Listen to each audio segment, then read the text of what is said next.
दो बहनें एक ही परिवार में रहती थीं। तो वो जो बहनें थीं वो अपने पति को रास्ते से हटाना चाहती थीं। अब किस लिए हटाना चाहती थीं ये मैं आप लोगों को बताता हूँ। वो हटाना इसलिए चाहती थी क्योंकि जो उसका पति था उसके पास में एक प्लॉट था, एक जमीन का टुकड़ा था। जो पत्नी कहती थी कि आप इस प्लॉट को बेच दीजिए, लेकिन वो उस प्लॉट को बेचना नहीं चाहता था। बेचना इसलिए नहीं चाहता था क्योंकि उसका एक भाई था, तो उसके भाई का भी उसमें हिस्सा था, इसलिए वो नहीं बेचना चाहता था। भाई जब हिस्सा मांगता तो वो क्या कहता। लेकिन कुछ ऐसी औरतें, कुछ ऐसी महिलाएं होती हैं जो पैसे के लालच में बहुत कुछ कर डालती हैं। जब वो ऐसा कर डालती हैं तो बाद में पछतावा होता है कि मैंने ये क्या कर डाला। तो नमस्कार दोस्तों, मेरा नाम है अनूप चौरसिया और आप सभी का स्वागत है फिर से हमारी आज की नई कहानी में। तो आज की कहानी है हरियाणा के करनाल की। तो करनाल में दो सगी बहनें रहती थीं, जिनकी शादी एक ही परिवार में हुई थी। तो एक ही परिवार में जब शादी होती है तो दोनों भाइयों के साथ में शादी हुई थी। तो जो बड़ी वाली बहन थी वह अक्सर अपने पति से कहा करती थी कि आपके पास एक प्लाट है, उसको आप बेच दीजिए। तो उसका जो पति था वो कहा करता था कि मैं अपना प्लाट कैसे बेच दूं, क्योंकि मेरा जो भाई है उसका भी हिस्सा उसमें है, क्या पता वो फ्यूचर में हमसे वो प्लाट मांग बैठे, तो मैं उसको क्या जवाब दूंगा। तो वह जो पत्नी थी वह अक्सर अपने पति से लड़ा करती थी कि आप किस लिए नहीं बेचते हो, हमको ऐश करने को नहीं मिलती है, हमको अच्छा नहीं लगता है। जब आप उस प्लाट को बेच दोगे तो पैसे मिलेंगे, उससे हम दोनों लोग ऐश करेंगे। लेकिन पति ऐसा नहीं था। वह अपने भाई को बहुत ज्यादा मानता था, प्यार करता था उस अपने भाई से, लेकिन वो प्लाट बेचना नहीं चाहता था। वो फौरन मना कर देता है कि मैं प्लाट नहीं बेचूंगा, मेरा जो भाई है वो क्या पता फ्यूचर में हमसे प्लाट मांग बैठे। लेकिन पत्नी के दिमाग में ये बातें चल रही थी कि मैं प्लाट तो बिचवा ही लूंगी, मैं प्लाट तो बिचवा ही लूंगी। तो फिर पत्नी क्या करती है कि अपनी बहन से ये बात बताती है कि मेरा जो पति है मैं उसको रास्ते से हटाना चाहती हूँ। मैं चाहती हूँ कि ऐश करूँ, दोनों जो बहनें हैं वो अच्छे से रहें, और मेरा जो पति है वो बात ही नहीं मानता, प्लाट ही नहीं बेचना चाहता है। दोनों जो बहनें हैं वो सलाह करती हैं। जो बड़ी बहन थी उसका किसी और के साथ में अफेयर चल रहा था, वह एक अपना प्रेमी रख रही थी। तो फिर वह क्या करती है कि अपने प्रेमी से कहती है कि आप क्या करिएगा कि मेरे पति को रास्ते से हटा दीजिएगा, उनको निपटा दीजिएगा, क्योंकि उनको निपटाना जरूरी है। वो मेरी बात तो मानते नहीं है, वो प्लाट बेचना नहीं चाहते हैं। तो फिर प्रेमी कहता है कि इसमें क्या बड़ी बात हुई, मैं उसको निपटा दूंगा।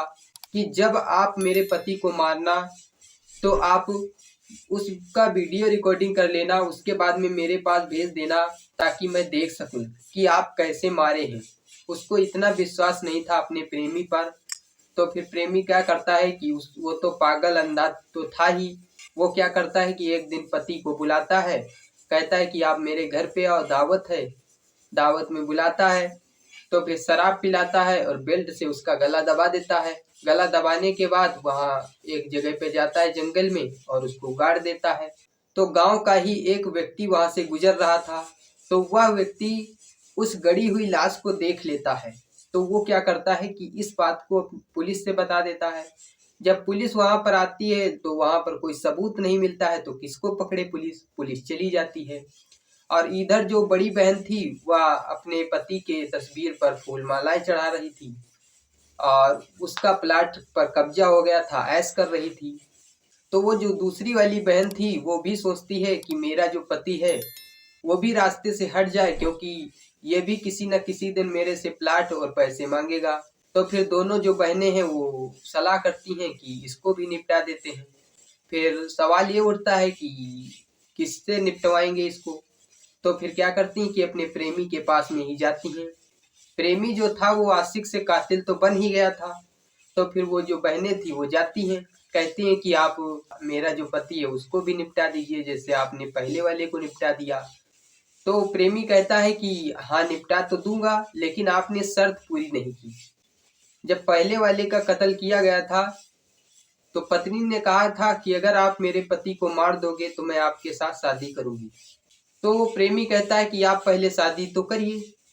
तो वो दोनों बहनें सोचती हैं कि ये तो बीच में कीड़ा बन गया, अब ये मेरे पति को मारेगा, उसके बाद में कहेगा कि मेरे साथ शादी करो।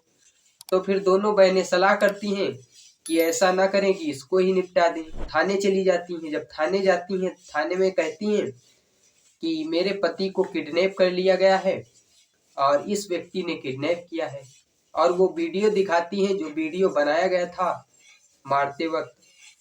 तो जब पुलिस ये वीडियो देखती है तो भाई प्रेमी को पकड़ा जाता है। जब प्रेमी को पकड़ा जाता है, पूछी जाती है पूरी बात। प्रेमी चालाक निकलता है, उसने कह दिया कि हाँ हमने ही कत्ल किया है, और जुर्म कबूल कर लेता है। पुलिस प्रेमी को पकड़ लेता है, अंदर जेल में बंद कर देता है। फिर प्रेमी कहता है कि मैंने मारा तो था, लेकिन इन सब से मिला हुआ था, और इन्होंने मुझसे कहा था कि अगर आप मेरे पति को मारोगे, कत्ल करोगे, रास्ते से निपटा दोगे, तो मैं आपके साथ शादी करूंगी। तो पुलिस क्या करती है कि उन दोनों बहनों को भी पकड़ लेती है। तो जब दोनों बहनों को पकड़ लेती है तो पूरी कहानी सामने आ जाती है। तो दोनों जो बहनें हैं वो कहती हैं कि हाँ हमने ही प्लाट के लिए, मैंने ही कत्ल करवाया था। मैं तो पहले वाला तो कत्ल हो जाता है, उसके बाद में दूसरे कत्ल का नंबर आता है, लेकिन वो भी नहीं हो पाता है। कत्ल करवाने वाला जो था वो भी पकड़ लिया जाता है। तो ये जो दोनों बहनें थी ये बड़ी ही लालची थी, और लालच एक ऐसी चीज है पैसे की कि कुछ भी करवा सकती है। लेकिन आप लोगों को बता दूं कि जितनी चादर हो उतना ही पैर फैलाना चाहिए। ज्यादा पैर फैलाने की कोशिश करोगे तो कुछ ना कुछ हो जाएगा। तो जितना आपके पास है उतने में ही खुश रहो। अगर ज्यादा चाहते हो तो आप लोग क्या करिए कि अच्छा काम करिए, या तो कोई जुर्म करिए। अगर आप अच्छे काम करोगे तो अच्छे कहे जाओगे, अगर जुर्म करोगे तो आप एक कातिल कहे जाओगे।